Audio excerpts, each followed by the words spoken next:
وفاة الملكة شوق الكويتية يشعل تطبيق إكس فارقت الحياة في مصحة نفسية.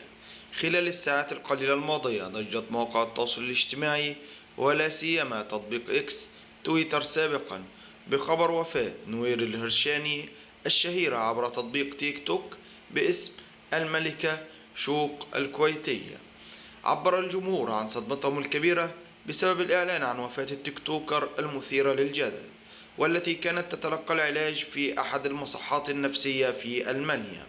وتفاعل الجمهور مع خبر الوفاة معبرين عن صدمتهم الكبيرة وحزنهم الشديد، لا سيما أن التيك توكر الكويتية كانت تعاني من مشاكل نفسية واضحة وظاهرة للجمهور في كل فيديو تشاركه.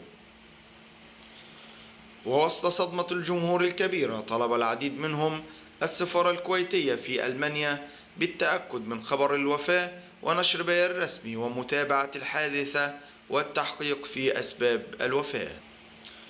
هذا وقد اختفت الملكة شوق عن تطبيق تيك توك، وانتشرت أخبار أشارت إلى أنه تم إيداعها في مصحة نفسية داخل ألمانيا، لينتشر خبر وفاتها خلال الساعات الماضية، مما أحدث ضجة كبيرة بين الجمهور ومتابعيها عبر تطبيق تيك توك، ليتصدر اسمها قائمة الأكثر تداولا خلال الساعات الماضية.